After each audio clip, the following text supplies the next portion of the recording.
Welcome to the Talk Spot. This is Marcus, and today I'm joined by Reuben Langdon. Reuben, thank you for coming on. Yeah, hey Marcus, good to be here again. Well, Appreciate it. perfect. So we talked about this a little bit through email, and I wanted to get your opinion about this change.org petition that is Oh yeah. claiming for Chris Redfield to become gay or to be gay. What are your opinions about that, and what are the history? What's the history of the character? Because I thought he was I thought he dated a girl in one game, but am I mistaken? Well, I posted that yesterday, and wow, the response and the passion people have for their characters, and don't mess with my character. You can pollute the world, and global warming or climate change and wars around the world, but as soon as you mess with my video game character, oh, that's the last straw.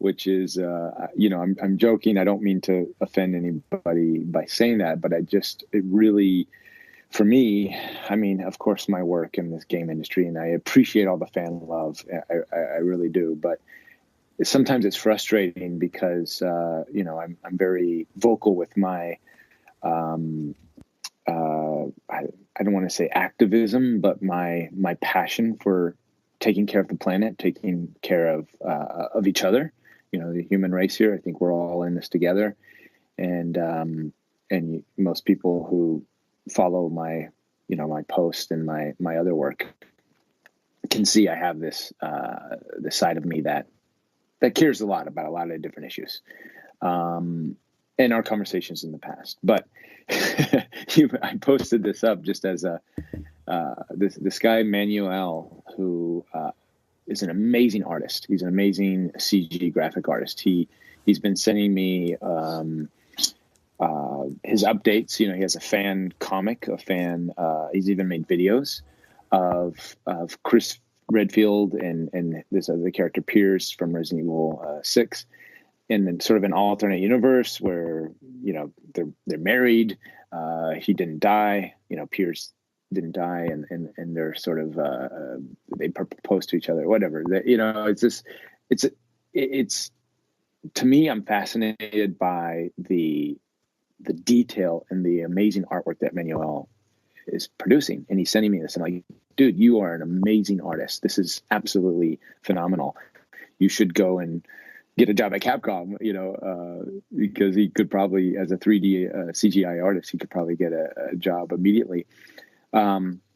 And plus, yeah, why not? There's fan stuff out there all over the place. There's different fan productions of people who are taking these characters and creating alternate universes and things. And I know Manuel is putting this change.org, and that's sort of asking people to officially accept Chris Redfield and the LGBT community, which is like, why not? Sure, I'll post that. You either can like it or not like it, and it's your own opinion, whichever way. I'm a fan of this guy's work. I don't. When I personally played the character Chris Redfield, I didn't think of him as gay. I didn't play him gay. I didn't have those kinds of thoughts going through my mind when I was playing the character. But the way it's also in the writing that Capcom puts out there, different scenarios and stuff.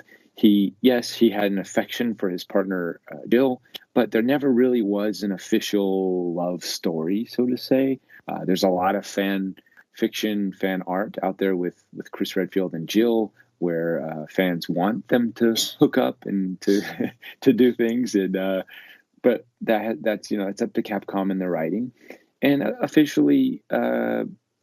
If Chris is gay or not, or bi or whatever, that's all up to the Capcom writers, right? And however they write the character, I will play the character the best of my ability to match their writing, to be true to the character, to be true with their vision of the character. So it's just fun, really. All of this is. But I realize people really take it, even Manuel, to be honest, this guy takes it way too seriously. And, he's Yeah. like, yes, Chris Redfield's gay and I know it. He's created this world. And I'm like, dude, that's awesome. Go do that.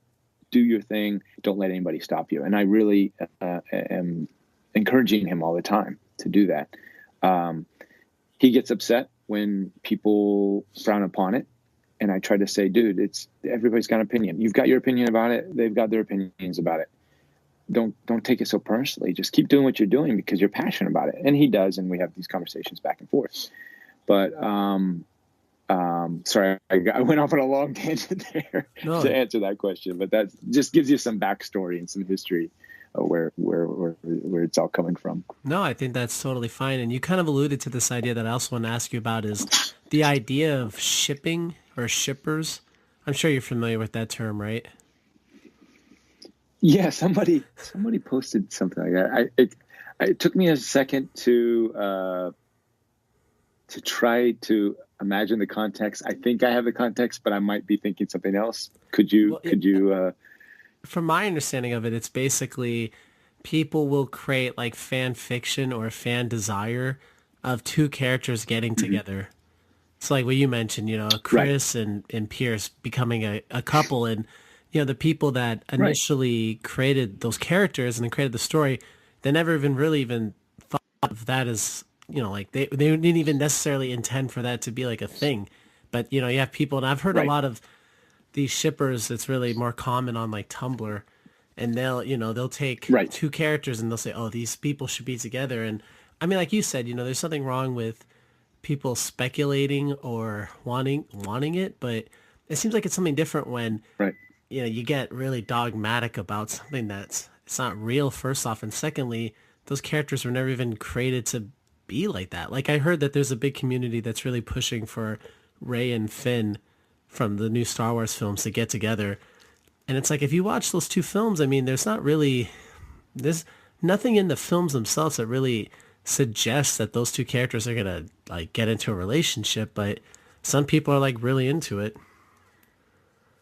Well, and that was sort of my goal with posting, sort of, I guess, pushing the button, so to say, right? Okay, so I sort of I understood a little bit of the blowback. I kind of knew what was coming a little bit when I posted that. Not to the I was taken by surprise when it got as carried away as it did. Just, within hours on my Twitter feed, it's like one of the most commented. Um, the thread is probably the longest thread I've ever had on a post. But at the end of the day, let people have their fan fictions. Let people have their fantasies. Let people take these characters and do whatever they want with them. If it doesn't agree with your projection of the character, your reality, that's fine. That's why it's fan fiction. That's why it's somebody else's taking these characters and doing what they want. And if you don't agree, you don't have to support it. You don't have to click on that change.org petition. And what are petitions but just simply saying, hey, look at all these people who agree with this.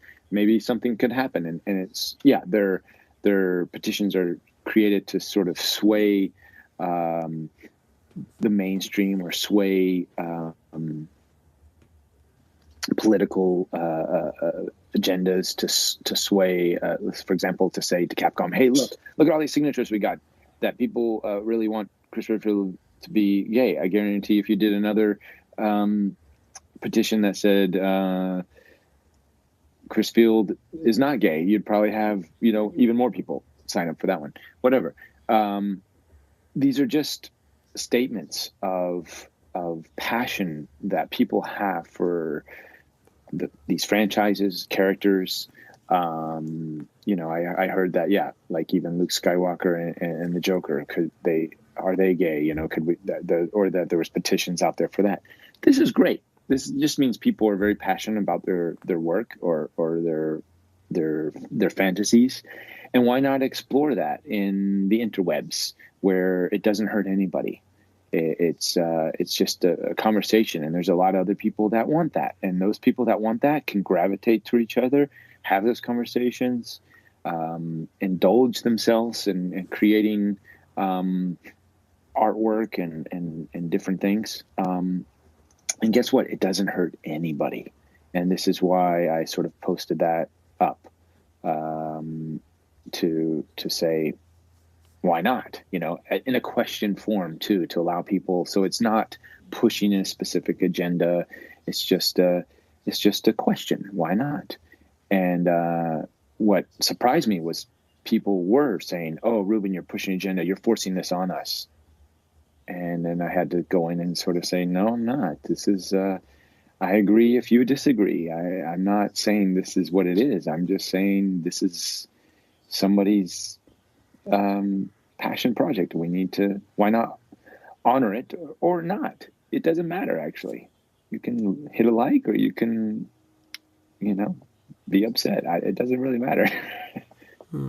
This kind of goes to the overall idea that I want to ask you about, and that's of geek culture in general, at least in the United States. Do you feel like, I guess, what's the state of geek culture and what's been your interactions with it? Like, is it overall, do you think it's harmless, or do you feel like people are too intense about it, or they're too into it, or they're too pushy about it? Or do you think this is like a golden age to be like a geek, or to be in the fandom of a major property or major video game or show or movie or whatever? I mean, where do you kind of fall in that idea? I myself, being born out of the geek culture, so to say, way back in the day when I started following Japanese animation, anime now. At that time, it was called Japanimation. I was absolutely in love. And it sort of started with Star Trek. My mom actually brought me to a Star Trek convention. She was into Star Trek. And that was before Comic Cons got so big. People really, the fanatics, so to say, were the Trekkies, right? And then within that, you had anime, manga, comic booths setting up. It was at a convention in Atlanta. Dragon Con. I used to go to Dragon Con when they were just in their like third or fourth year back in the day. So that gives you an idea of how old I am and how long I've been in this geek culture. But I think it's absolutely fascinating. I think it actually originated more in Japan with their anime and the geek culture around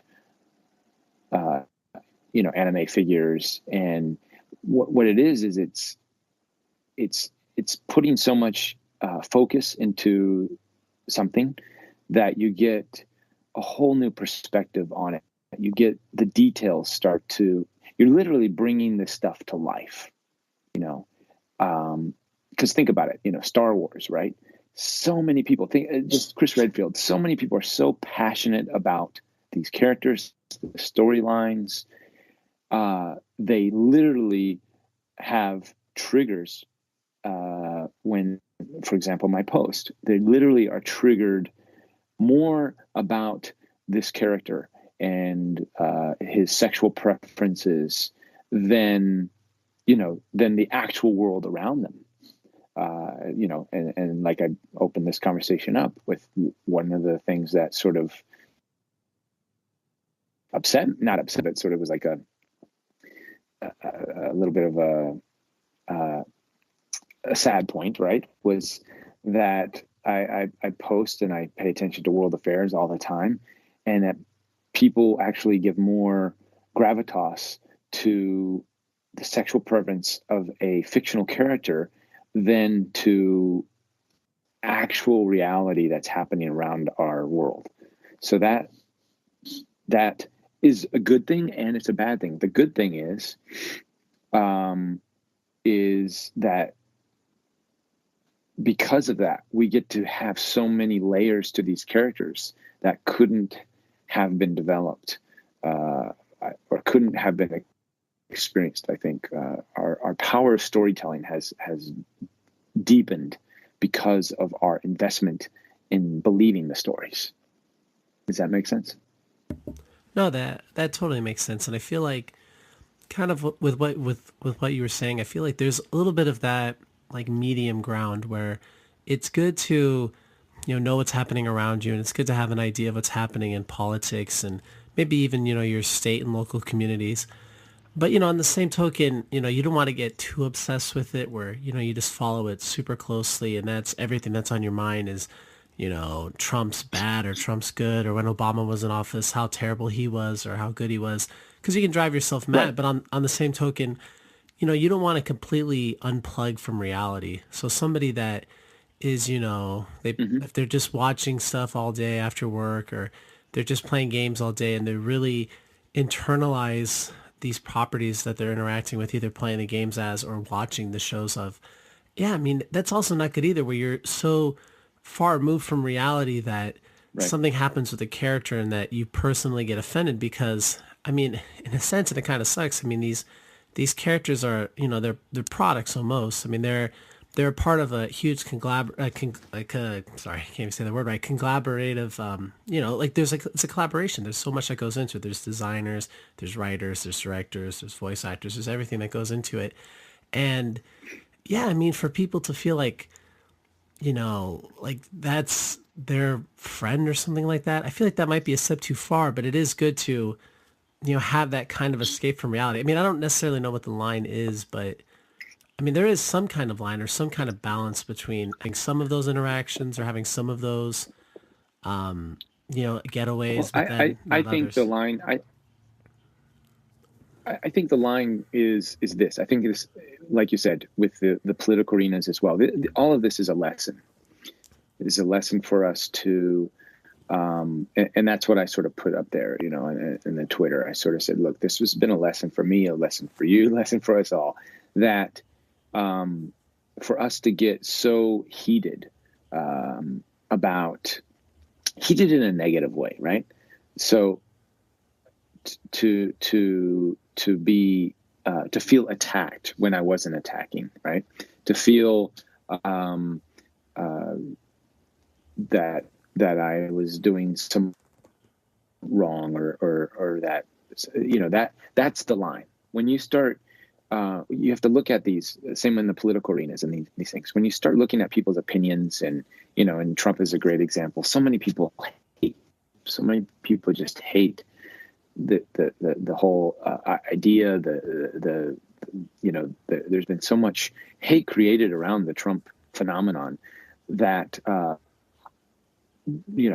always point out and say, well, what has he done to you personally in your life that's made you so upset and so angry?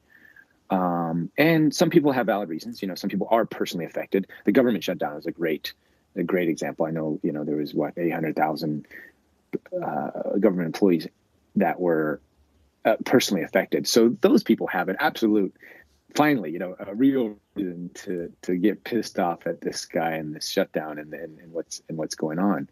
But for the most part, most of us are just in another completely different world, and there's no need for us to get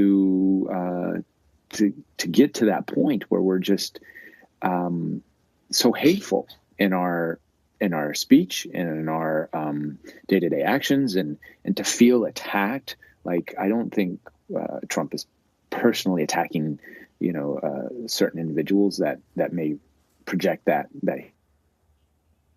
and that's the line. The line is, we carry it. We can get involved in these characters, and we can create our alternate realities. A lot of people are projecting realities and ideas that Trump is this character and he's going to do that and he's going to do that, and you can do whatever you want, go as far as you want with that. But when it starts affecting you, so you are now projecting your thoughts onto other people, and projecting your you start attacking other people because now you've bought into this belief system so much. That's the line. That was sort of my lesson with this post yesterday, and it's funny how it's all connecting here. But yeah, that was sort of, I think that's the line we're talking about. What do you feel like in general? I guess, what kind of expectations should fans have of the properties that they like? I mean, for example, what should a fan's expectation be of, their favorite, I don't know, show creator, or their favorite like actor or voice actor or favorite just comedian or anything like that? Where do you feel like the line is set? Because I mean, I live right outside of LA, and I mean, you've definitely you've been to the city that I live in, and I mean, you've heard the stories about, something like, oh, I saw Jay Leno eating at an El Pollo Loco once. Or people, I'm sure you've heard lots of stories like that. You've probably encountered things like that too from both sides, right? And, I feel like people, you hear stories where someone says something like, oh, this guy was such a jerk because he didn't do blah, blah, blah, or he was just kind of rude. And I wonder, I guess that's this question I have for you is that what really are reasonable expectations that people should have of someone that they follow their work and they really like their stuff? I mean, like even like for you, for example, I mean, I mean, it's beyond, I mean, it's unreasonable for someone to be like, hey, Ruben, like, I want to get dinner with you right now. I know I'm a total stranger to you, but like, I love your work so much. Like, let's hang out. I've had those requests. I've had those requests. Yeah. And it's like, um, yeah, I mean, I guess what is that kind of line? Like what's appropriate and when does someone start to kind of cross over that line of like, okay, buddy, thank you so much, but well, this is weird. well, I sort of live my life, and I have a saying, and I've posted this out there. It's not my saying. This is actually coming from one of the ET channelers that I follow, but it's been a key sort of life affirmation that I remind myself and I say to myself all the time, and that is, in every now moment, out of all the available choices made to me in that moment, choose the one that gives me the most excitement. Choose the choice that I'm most passionate about.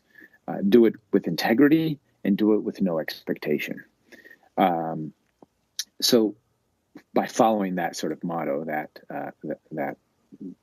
saying, the right choice is not to have expectation in anything in your life. And I know that's a hard thing to ask, especially for characters and actors and people who we look up to. We sort of create this fantasy world of what this person is supposed to be, and based on their characters. And I'm sure people do that with Dante and me in my acting career all the time. But the key to not be let down is not to have expectations, because you're setting yourself up for a letdown. Pretty much anytime you have expectations about anything, you are setting yourself up for disaster, because your limited view or expanded view, it doesn't matter, it's not going to encompass all possibilities, all potentials. The only way to do that is to not have expectations. And when you don't have expectations in life, you can go through life quite happy, actually. There's little, I mean, of course, with our loved ones and the people who are close to us, we build a certain trust around that. And when they break our trust, we get hurt, right? But as much as possible, even with our personal people who are close to us, our friends, our family, to let go of expectations, which is a very hard thing to do, especially with those people close to us. You actually start, in my personal opinion, though, this is from my experience, I'm coming from that. This is not in a textbook anywhere, but you actually start to live a more fuller experience of life, because you're no longer projecting your view of life, your idea, onto the other people. You're sort of letting them be whatever they want to be. You're letting those people flourish, make mistakes. You're not putting them on a pedestal. You're sort of getting rid of that hierarchy of those levels, and you're making them human, just as human as you are, because you make mistakes. We all do. We all, have our ups and downs.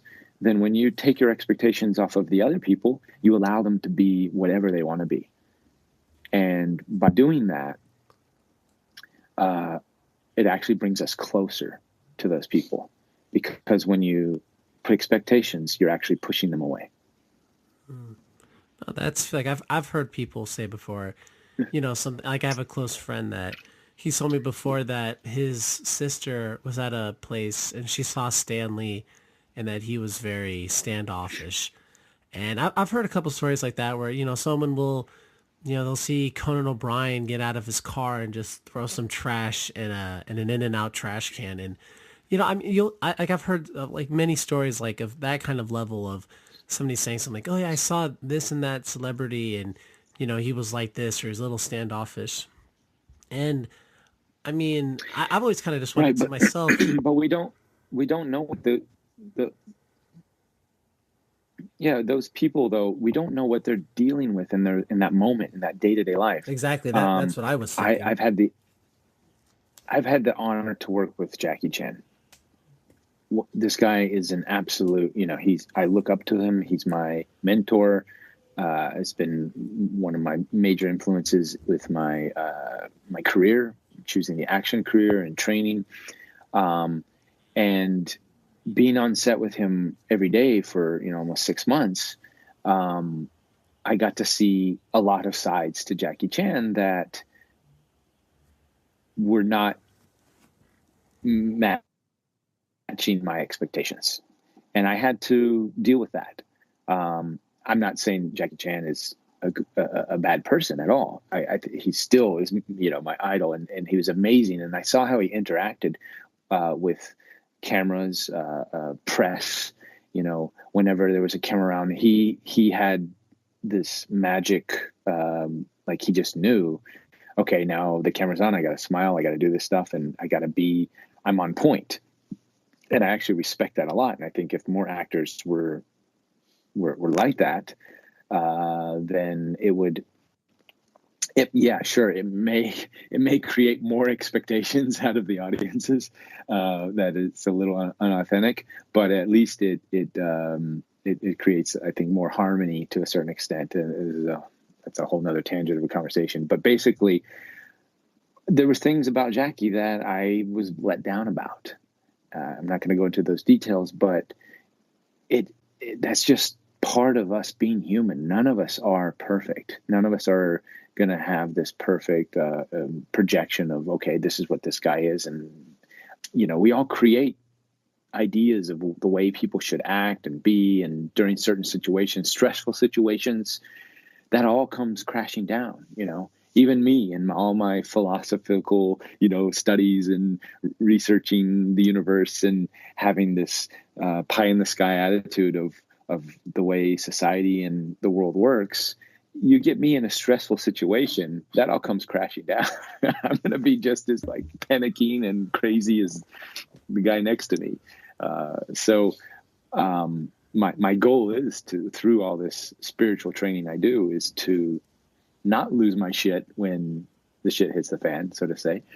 But guess what? We all lose our shit. We all are not, we're not perfect. And if we can recognize that and be a little more compassionate for people, and understanding and not have all these expectations and being so critical of okay, this dude, yeah, Stan Lee. I've heard stories of Stan Lee absolutely going the extra mile to take pictures with people, and I've heard the opposite as well. So it's really about what day is this guy having, what situation, and somebody who's in the public as much as he was. Unfortunately, he's not with us anymore, but I think he's done an amazing job, and he's put smiles on so many people's faces through his creations, the Marvel Universe. So, hey, if he's having a bad day and is rude to somebody, it's okay. But again, that's not a reason to give him a free pass to do it all the time. And that's, nobody should do, when you have some of these actors, performers that just are, ruthless in their pursuit to push people's buttons and to do things out of integrity. Those people should not get free passes at all. Donald Trump, for example, he's maybe he thinks he has a free pass because he's the president, but absolutely not. That's, this guy is, he's is a prime example. We need to put him on a leash sometimes and say, dude, just chill out. You need to take a chill pill. I mean, you're totally right. I mean, you can't walk around like Alec Baldwin if you're a celebrity where you're punching out a paparazzi every 5 years. But yeah, I mean, Right. to be expected. I mean, I just feel like it would be totally unfair to ask, if I saw Johnny Depp to, have him, do something for me. It was like, oh, hey, Johnny, would you mind doing blah, blah, blah? It's like, I mean, this guy has a life and, he's not on Sure. the clock. And, that to me, it just seems really unfair. And I feel like for people that eventually are going to listen to this, I mean, yeah, if you run into a celebrity, I mean, it seems like, oh, that'd be great and it'd be fun to talk to. And, if they want to talk to you and they're open to it, that'd be great. But yeah, to this, like, to expect, if you're, yeah, like one time, like I was at a Sharky's and I ran into Donnie Wahlberg, Mark Oh Wahlberg's yeah. brother. And Yeah. at the time I was 15, so I didn't know his name. I just thought, I was like, oh, that's Mark Wahlberg's brother. And, I just, that's all, it's kind of lit to him like, oh, that's Mark Wahlberg's brother. And that was it. I didn't feel an urge even then to be like, oh, let's ask him to join my table and to like, hang out with us. He's eating his food. I don't know. That was my thoughts. Like he's just a normal guy. Just happens to be a celebrity. Absolutely, absolutely. And yeah, and that's, for me too, I get strange requests all the time. And it really, most of the time I ignore them just because I have a life and I have to do other things. But occasionally you might catch me in the right mood and I'm like, yeah, okay, you want to record a phone message for your birthday or a friend's birthday. Usually at conventions, I do that. I get requests like that through the interwebs all the time, and I kind of ignore them because, again, I'm not on the clock for that, and I have to do my day job. But at conventions, I feel one of the reasons I get invited to conventions is for that. It's for that fan interaction, that personability. I don't know if that's the right way to say it, but just to have that personalized experience. So I really open up at conventions. I'm like, oh yeah, you want me to record something on your phone in a Dante voice? Yeah, sure, okay. I've got no problem with that. People hit me up in the hallways. Hey Dante, how about a quick picture? Can I get an autograph? And it's like, yeah, that's why I'm there. I don't set up my table and like, oh no, you have to be here and don't bother me outside of this, or that's usually not, that's not the way I handle things. Some people like to handle things that way, but I it's time, it's the right timing, it's the right place. And I hate to tell people don't do that, don't, whatever you're thinking in the moment, if I'm having a sandwich during my break time at a convention and I get hit up with all this stuff, usually I take the time to go out, but I'm like, oh man, I've only got 30 minutes before my next panel. I've got to scarf this sandwich down before I get to before I have to be in front of, on point again. So, but the great thing about this, the anime, comic, science fiction world, the Comic-Con crowd is, for the most part, I would say, 99%, people are respectful. People do, in person. On the internet, it's a little different story. That's, people feel like maybe they can get away with things a little more. They can go that extra mile. The internet doesn't count. But in person, 99.99% of the people at conventions that I interact with, just sometimes just meeting people randomly in a train station or on the street, people are so respectful of my time and who of just, not going too crazy with requests, and I want to give that same respect back. I'm like, yeah, I'll take 2 minutes if it's gonna put a smile on your face and make your day better. I'll take 2 minutes out and take a picture or have a quick chat or whatever. And if we all came at it from that perspective, respecting each other's times and ways, then we would have less bad days, I guess, on both sides. Yeah, no, that totally makes sense. I mean, in the right context, like you said, you're at a panel or you're at, Comic Con or something like that, or E3. I mean, that makes more sense where, people might feel more emboldened to ask something. But yeah, I mean, if somebody, if you're at Vaughn's, you're using the bathroom and someone Right. recognizes you and they reach over, hey, you're Reuben Langdon, right? Like, do the Dante voice, and you're like, dude, I'm peeing right now, man. Like, dude, give me a Right. break, Right. right? That's I Yeah. think where the stuff gets nuts, in my opinion. I mean, obviously, I've never experienced it at all, but just from a non-celebrity perspective, I just feel like that would be the thing where that's just asking too much, and I feel like all this stuff kind of gets coupled together because people they read so much into these things that they're into, and they think about it a lot and they mentally dwell on it, and then I mean I just wonder if there are some people out there that feel like they're entitled to these kind of interactions, like hey, like I'm entitled to you having to take a selfie with me, or I'm entitled to you doing whatever I ask you to do when I meet you, like if you're a celebrity. And that's kind of what I meant, where you couple these things together and it kind of, in my opinion, kind of creates a little bit of a like a toxic fandom, or a fandom that's very entitled. Yeah. And Yeah. I just don't think that's right And either. no, it's you're right, absolutely right. And luckily, most people don't do that. There are very few people in that toxic environment, and usually the people who do go that extreme with their fandom, um, it, there's some other issues going on. I've noticed a lot of people that go to that extreme are not. They may be.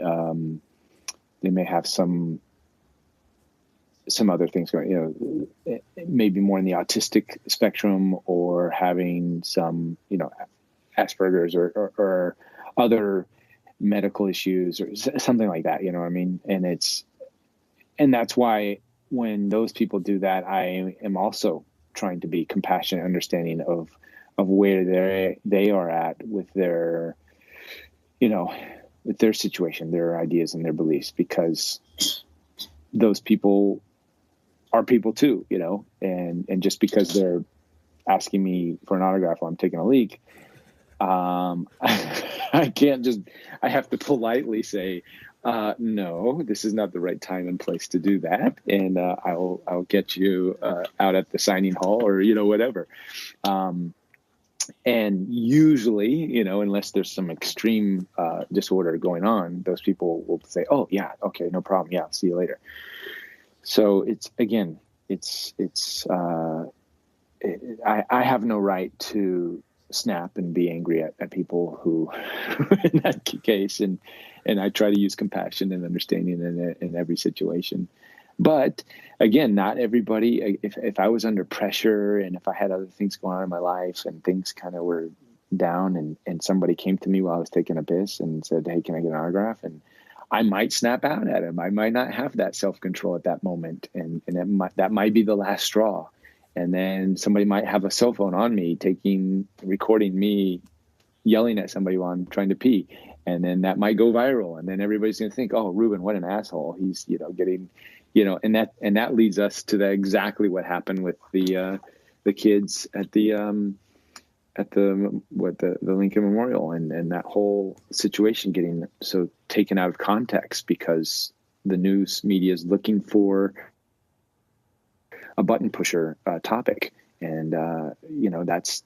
But then if anybody who's done their homework and didn't pay attention to CNN actually looked at the other footage that from the other cell phone cameras there, they'd get a better picture of is that event. I'm in the States, so I'm sorry, I'm in Japan, so I'm sort of blocked off from that, from all of the. I know that sort of is a big talking point right now. Oh We don't have to go there, but yeah, no. does that have a title? Is there a title for that event? I don't know if there's a title for it, but yeah, last week that was all over the place. So much so that, I mean, yeah, everybody was talking about it. And I think you're totally right that, and this kind of, I think, speaks to the broader society in America right now too. And that's, we just have a weird fascination of just destroying people. I mean, destroying celebrities, and then even destroying people that are not even celebrities. I mean, a perfect example in my mind is the guy that just won the Heisman Trophy. I'm not sure if you're familiar with that story, but He basically the night I'm not. before the night before he won the Heisman Trophy, somebody dug up an old tweet that he tweeted when he was 14 years old. That was, he used some kind of gay slur in a tweet when he was 14.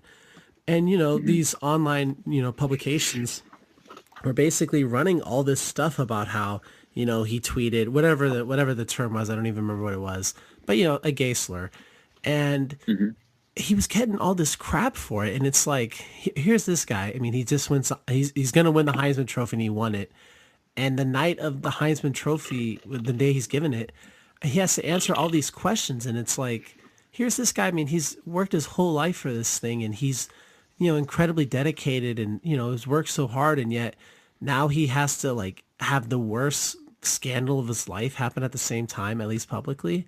And yeah, it just seems something about that just seems so wrong. And we've had that happen so many times with people where we just take people even that aren't even famous or even asking for fame, like what you mentioned, that those kids at the steps with the Yeah. Native American guy. And I mean, they didn't even like try to become famous. They weren't, it's not like one of the Jenners or the Kardashians where they're on TV. And if you're on TV, you're kind of more fair game a little bit.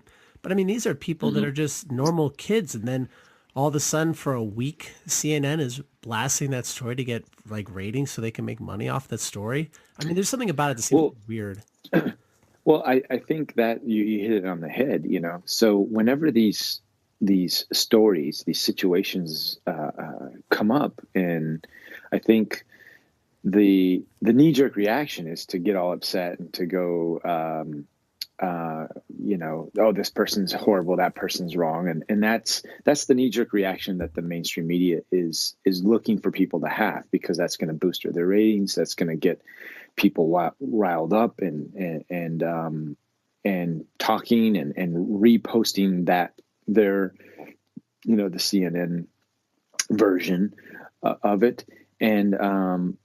And my instincts immediately, the moment I saw that, and the moment I saw that piece from CNN, I was like, something's off. There's something else going on here. And if we can all come at these hyped media events from that perspective, which I think a lot of people are right away, because right away you saw cell phone footage from other people, and a lot of people were saying, "Whoa, whoa, whoa, reel in the reins on this one, because something's not right." And sure enough, you do some homework, you do some research, and you're like, okay, yeah. So I think what is happening in our society, in our evolution here, is that society, humanity, we're all waking up to the propagandic, button pushing agendas that media has been doing, is doing currently at an escalated rate, but has been doing for centuries. This is not a new thing. This is the way media and political agendas and people in power create wars. They create, look at what got us into the Vietnam War, the false flag, Was it the Gulf of Tonkin or was that the something Gulf of else? Tonkin. Yeah, the Gulf of Okay. Tonkin. So take a look at the Gulf of Tonkin. It was the false information was created. We can look at 9/11. We can look at the war in the second war in Iraq, even the first war. All of this stuff was just created and pushed onto the masses to push specific agendas, and that's with almost everything we see in the media, especially the mainstream media. And this is why grassroots media, personal people pushing their YouTube channels and doing their own thing, yeah, they have an agenda, but they're not a mass conglomerate, politically attached, country attached group. They're more just one person with an opinion. And I think if we start following those, unplug ourselves from the mainstream propaganda machine and start following the grassroots guys, we're going to start having a much better experience when it comes to digesting media, and also have a less roller coaster ride of a when it comes to mainstream media is banking on. I mean, look at all of these. It's not just CNN and Fox. All these channels are just as guilty. It's like breaking news, or world in turmoil, or whatever it is. They're going to flash these keywords to get people hyped. It's the same adrenaline slash dopamine hit that you get from the Facebook likes and all this stuff. All of these pushing these buttons on the masses, so people will go there and open that file. And I was even hesitant to even look at that video, but my buddy sent in, said, take a look at this, and right away I was like, okay, this is going back to the kids at the memorial. I was like, yeah, right away I was like, yeah, something's off with this for sure. There's more to this story. Just wait. And sure enough, within hours, other cell phone footage started coming out to see the bigger picture there. So if anything, all of this stuff that's happening now, and the reason it's escalating now, is it's really pushing us as humanity, as not just America, but the whole world, to look at all the things around us and to have another perspective, to start to take a few steps back and to say, oh, there's more to the story. There's, this guy, like you already made the deduction that, this guy was 14. It was an old text from 14 years ago. And already you're like, okay, something's off with that, and I think last time we talked about the Kavanaugh hearings, right? So there's different opinions and sides and more evidence being produced, and all this stuff was going on in real time, that we all have to just take a step back and not go into our knee-jerk programmed reactions. These reactions that we have also been programmed into us from birth to react a certain way in a societal construct. So these greater key turners, the mass media, political agendas, they know the buttons. They know how to get that adrenaline spike from your reaction from creating a piece, a media piece, or a news piece, or even a Hollywood film piece. That's the art of filmmaking, is to get a specific emotional reaction from people, to keep them coming back for the next one. And there's nothing wrong with that in our science fiction and in our Hollywood films, but the merging of Hollywood and news media has become sort of one and the same in a lot of ways, and ratings and sponsors and, getting the commercial money that goes behind all that. And that's where things have gotten really distorted, because the news is no longer the news. The news is just, it's the same thing as going to the movies. Well, I think, watching. Yeah, I think you're 100% right. News today is entertainment. It's basically, what can we produce that'll get the most amount of views or clicks or whatever. And I think from a practical standpoint, people could say, well, if it bleeds, it leads, right? Let's talk about the story that's going to get us views. And I feel like there's so many weird things that are happening every day that are underreported, that I think people would listen to if they just reported, talked about it appropriately. Like, for example, you might find this kind of interesting. So there's been all these purple light, I don't even know how to describe them, but they almost look like tear in the fabric of dimension. There's been all these purple tears that have been happening all across the world recently. And people are filming it, and they're like, what the heck am I looking at here? And mainstream media is not talking about that at all. There's another crazy story going on too, where I think they call it the happy face or smiley face murders. Basically, there's a really weird thing happening where mostly men that are young-ish, like 20s or 30s, there's been this weird phenomenon that's been happening across the United States, where men of that kind of age that are by themselves, they're walking home from whatever class or somewhere by themselves, typically at night, and in urban areas like in, like big cities that are just being found dead and like really shallow puddles of like water and stuff, or just like dead on the sidewalk, and people like the authorities are like, this is, it's beginning to become really weird that there's been all these people that's been happening the last several years. We're talking in the realm of like thousands of people. And I'm not saying for sure that there is some weird group going around killing, like I said, younger-ish men, like men that are, 19 to maybe 35 or something like that. But I feel like weird stories like that should get more play. I mean, I feel like how many, Absolutely. yeah, I mean, how much time can you talk about Robert Mueller on CNN every day? Or, or Right. if you're, or even the government shutdown. I mean, I feel like from a practical standpoint, even, I mean, for them, I feel like you can get some Or play out of or these weird or deaths.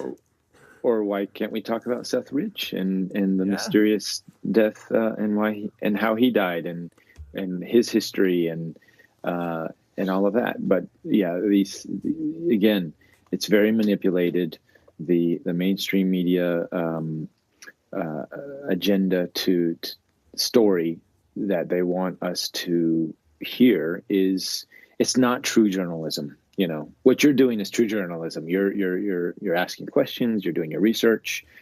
And I, sort of as a investigative filmmaker, I pride myself in also trying to find the truth behind specific issues.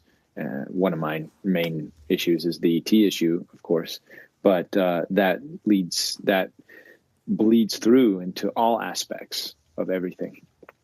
And that's been sort of my red bill. Everybody's got their own version, but you're absolutely right. And what you're doing with your podcast and everything else, this is what's needed in the world, as opposed to these big, media machines that are spoon feeding us a specific story to give us a specific agenda. And it's really up to us individually to come to the awakening, to find our own truths, and to find out that, there's an agenda behind this, which is fine. You just have to decide, am I going to get behind that agenda, or am I going to take a step back and sort of do my own thing? Or maybe there's some other thing out there that I better align with. And that's truly what it is. And I think all of this is coming to a spearhead, a point where majority of humanity is coming to these conclusions. We're sort of, this is the awakening, and the great awakening, right? The great awakening is humanity realizing this, and then finding their own, each individually, we're finding our own way, our own power, instead of, falling in with the sheep. We're, and that's going back to the Chris Redfield post thing.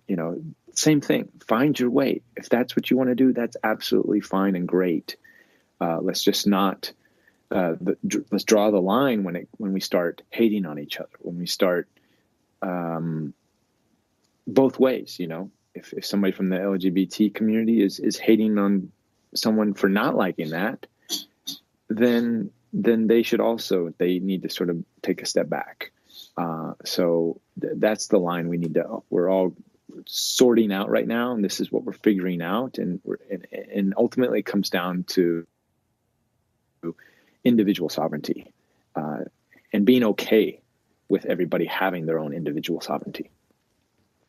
No, I mean, I think that's an incredibly fair point. I mean, like you said, what's the I feel like I've heard the expression something like, you get five Baptists together in a room, or you get five Baptists in a room together, you're gonna have seven opinions. There's some kind of statement like that. And I mean, you're right. I mean, and I feel like the media, and especially the media primarily, and some big corporations, they really want to put people into these very wide camps of, you're this or you're that, or you think this or you're in this category, right? In reality, Right. like you said, there's far more nuance to it. I mean, even if a person is, a liberal, let's just say, for example, they're incredibly liberal. I mean, there's a lot more nuance to them than that. I mean, they might love hunting, or they might really Sure. be into the Lakers or the Dodgers. I mean, there's so many other identities and interests that person has, that to just ceremonially discount them because of one thing that they have or one identity, so to speak, is really, I mean, it's almost like a spreadsheet for these corporations. They're looking and they're like, okay, this is a woman, she's gonna like this. This is a man, he's gonna like this, and they're this age, so they do this or they do that. And it's almost like advertisers have gotten corporations to look at people like to something easy to file in a spreadsheet. This guy likes Well, video games, so yeah, thus he must like anime. And it's like, well, no one ever said that had to be the case.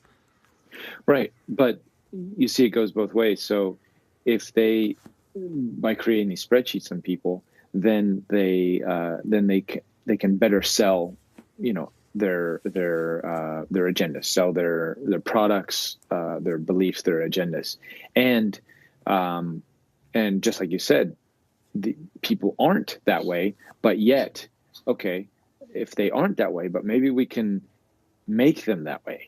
Maybe it's gotten to that point where they can literally sculpt a person's beliefs, and they've figured it out through media manipulation and through sort of, mass hypnotization by telling people that if you believe this, or creating these subcategories of, liberals, Democrats, Republicans, or whatever, and creating the media perspective. Like, okay, if you're a Democrat and you believe these things, then I'm going to go on air with my Republican believing these things, and they're going to fight it out and see, this is the way the world works.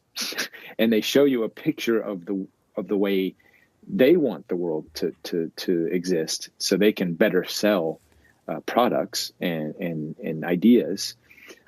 Therefore, they're brainwashing everybody into believing that that's the way it is, and then we all buy into that, and then we all get alongside those agendas and those ideas, and then we create boundaries and barriers and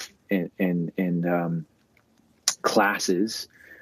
So we all, behind the scenes, behind the media veil, we all are mimicking and mirroring that false world, which we know in our hearts is not true, because we're having the conversations. And yeah, I'm very liberal in a lot of my belief systems, and I'm mostly vegan. But you know what? I have no problem with people hunting, and that's, people have, what how can you be a vegan and be okay with people hunting, and that's a whole deeper conversation, but it's not so cut and dry, people's beliefs. And just because I'm a vegan, that makes me against hunting, that makes me against, other people who aren't vegans, and this kinds of the classes and statuses that the status quo, so to say, projects onto to the media, which then projects onto the public, and the public, buys that and takes it in, and then they're mirroring it. So it's this whole kind of cycle that, again, the best thing we can all do is unplug ourselves from that media reality and start having independent thoughts, independent ideas, and do our own thing. And that's why I love people who want to create the fan fiction about Chris Redfield being gay. That's they're basically, they're unplugging from the norm and they're doing their own thing. And I honor that, and I'm gonna put that out on the world, and not for people to conform to that idea, but hey, it's something different, and why not? Yeah, and I mean, I totally agree with you that, especially in today's world in which, you have platforms like, YouTube and SoundCloud and Spotify and iTunes, where you can basically create and upload your content for almost nothing, or in some cases, literally nothing. I mean, YouTube, you can upload for as much content as you want for free. I feel like hopefully all of these platforms will kind of begin the seismic shift away from these big conglomerates more into the like hands of the people, I guess, so to speak, so that, eventually maybe people can start making content that's more on par with these big entities.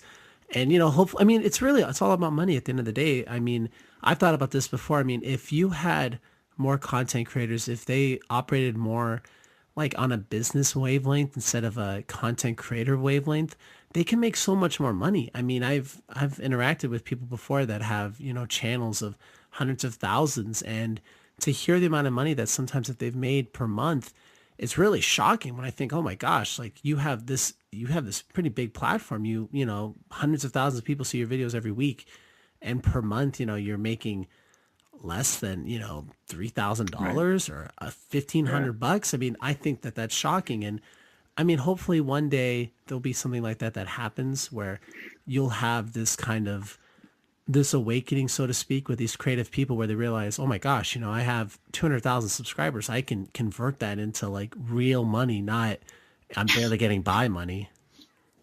And I think that's absolutely what's happening right now. And I think this is why we're seeing this extreme pushback with hit pieces. I would say call it a hit piece, like the boys at the memorial, is because these bigger conglomerates are losing their power. You know, they are losing their power to the individuals, to the grassroots media, to the the YouTubers, to all of these new platforms and new ways that we can ingest and digest content. And because that's the natural flow where it's all going, it's ultimately we're moving into, and we can look at cryptos and blockchain technology. We're going to a decentralized reality. That is just an absolute fact. Now, the centralized conglomerates that want to keep the power, because what comes with decentralization comes with independent power for the individual. And for centuries, we've this entire world has run on a hierarchy, centralized power structure, from government to uh, to banking to economics, to the whole what is it, kit and caboodle, right? The whole gamut of everything on in our lives has been run in that sort of hierarchy structure. Now all of a sudden we're starting to shift and evolve into a decentralized way of doing everything in our life. And that transition is what we're going through. And that is why you're seeing the extremities of the old guard, the centralized government, the centralized banking, the centralized power structures that have been running this planet for so long, are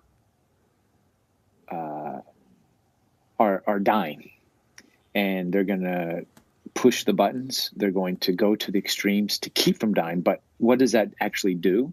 If they just relaxed and evolved with the changes, then they would still exist. But they're actually, because of their archetype, because of what they are and who they've been for centuries and what they've been doing, they are not, they're a bit rigid, and they're having a hard time evolving. So therefore they're going to push harder, which is then just going to make us wake up faster. And it's this whole cycle of humanity getting their power back faster than ever. And I think that's what the Trump phenomenon is about. I think that's what the what's happening. You know, the next phase of our great awakening is the Federal Reserve and the international banking system, the debt-based system that is been running the world for so long, is due for an overhaul. And I think we're all coming to those conclusions. And I think that's the next big disruptor. I mean, I 100% agree with you. I mean, there's things now that people will say in general speech today that I feel like for myself, I never heard 10 years ago. You know, even something like, you know, MK Ultra, right? Like MK Ultra Right. slave or whatnot. I remember this was in 2009. I was in an English class, and I did a presentation about Sirhan Sirhan, and I said that he was an MK Ultra assassin. And you know, everybody in the class was looking at me like, what the heck is this? Like, is this guy even a real guy? Like, you know, granted, everybody in there was, you know, young, you know, 18 to 22 probably. So they didn't even know who Sirhan Sirhan was. But I remember doing that presentation and just being like, wow, like these people really don't know like what this subject's about at all. And now, you fast forward 10 years later and like, I mean, yeah, you can obviously still find a lot of people that don't know what MK Ultra is, but there's a lot of people that do, or the concept of, the Illuminati, or, corporations having like all this power, and like people really talking about it, or the Federal Reserve being so out of control. People like actually know about this stuff now. I mean, it's not that hard to find someone that will agree with you on that. And I was, I started bringing up subjects like that back in 2010, 11, and people just thought I was absolutely nuts. right, And yeah, it's great. I can have this conversation now with you on a podcast. Before, it's like, if I brought it up, even in a private setting, people would just roll their eyes and like, oh my God. And yeah, it's great. The awareness is coming out. People are, they're figuring things out. People are doing their homework. And that's all it takes, really, is for us all to do our homework. no, I 100% agree. So before you go though, I want to ask you, are you involved in any kind of indie game creation, or are you making a new movie at all, or a new documentary at all? Like, are you involved in any kind of creative juice type of thing that you wouldn't mind talking about? I know some stuff is hush hush, but is there anything like that you're involved in right now? Well, on the game side of things, yeah, there's ongoing projects that I, am involved in that unfortunately, I can't talk about because of the NDAs around those and whatnot. But on the other side, I'm at the same time, also, because I sort of wear two hats. I have two jobs. One is the actor, performer, stuntman, and the other is the documentary filmmaker, the activist, aspect of me. And yes, I am just about to start a new project. I'm working with director Steve Copeland, who directed Shift of the Ages. It was a film that came out in 2012, sort of focusing on the Mayan prophecies, and no, they weren't. They never were. The end of the world is coming. That was a interpretation Hollywood put on it, again, to sell movies and to get people excited and whatever, to push that adrenaline, right, and dopamine buttons. But the true vision of and prophecy of the Mayan calendar was the Mayan prophecies that humanity is going to go through a major shift, and their calendar. The ending of their calendar in 2012 was just the ending of one calendar. They actually have several, and there's a great prophecy of the eagle and the condor. The southern condor representing the southern indigenous cultures, the Mayan culture, the Peruvian, Amazonian cultures, and then there's the northern eagle tribes, which is more of the North American, Native American, Indian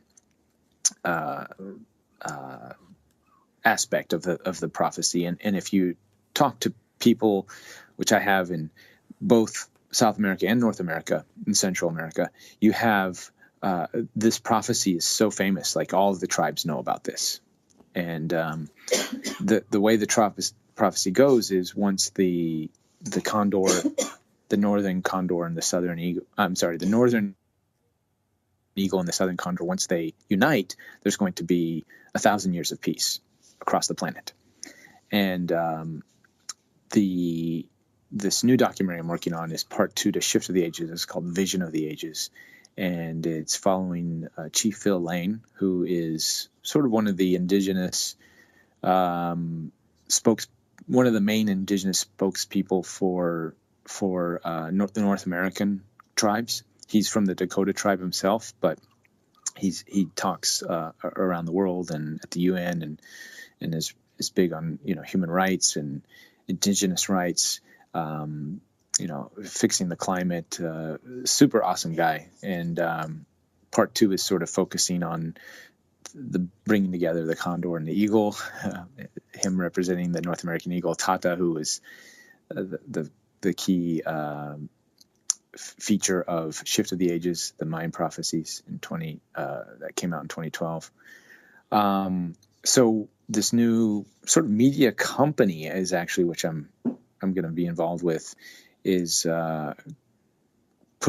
doing investigative reporting and putting out aspects of our what do we have in our society right now that can get us to peace, to unity, to having us all work together as opposed to fighting one another, and by 2050. So sort of reverse engineering Chief Phil's vision of, by 2050 or sooner, maybe 2030, if we can get to this state where humanity is in harmony as opposed to yelling at each other all the time. What aspects in our society do we have now that can get us there? So I'll be focusing on things like cryptocurrencies, like sustainable farming practices, other governmental and economical, banking systems, even our ET brothers and sisters. How is that going to integrate?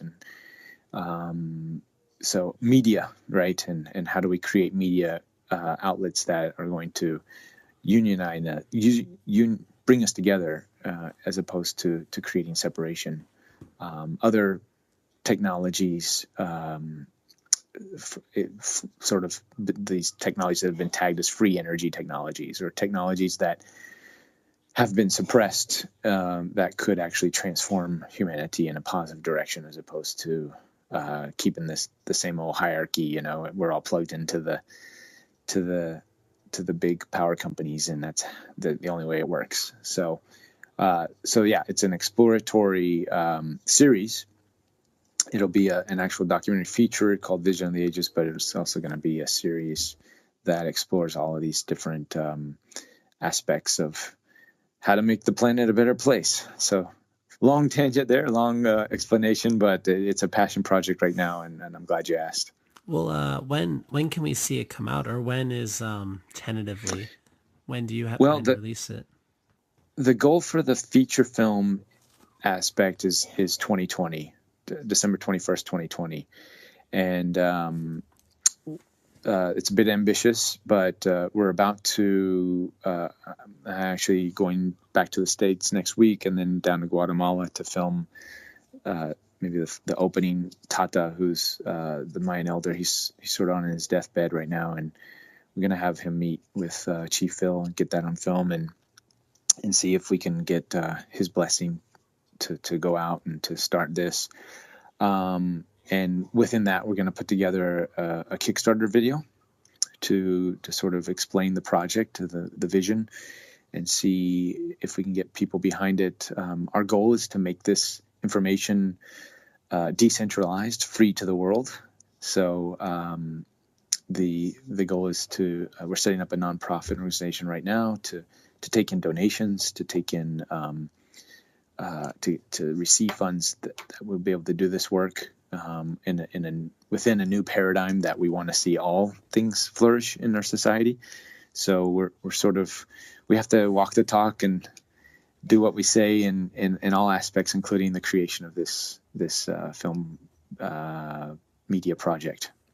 So you'll probably see a video that's going to explain the project within maybe the next month or so, and then we'll go from there. We'll see how fast we can raise funds and get the vision going.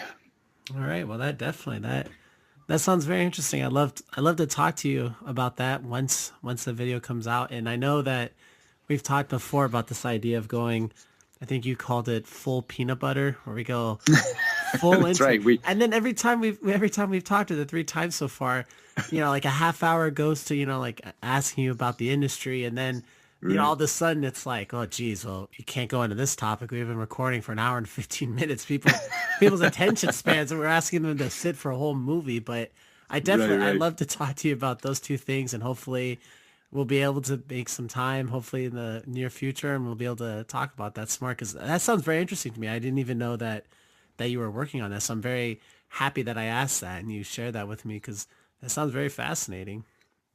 Yeah, it's exciting. It's moving fast. The stars are aligning to make this happen. So it's exciting, and yes, I'm always down for a full peanut butter conversation. So anytime, anytime you want to do that, just separately, let me know. All right, Ruben. Well, definitely. I want to thank you so much for your time today. And I look forward to talking to you again soon. All right, appreciate it, Marcus. Thank you. All right, take care. All right, Take care. bye.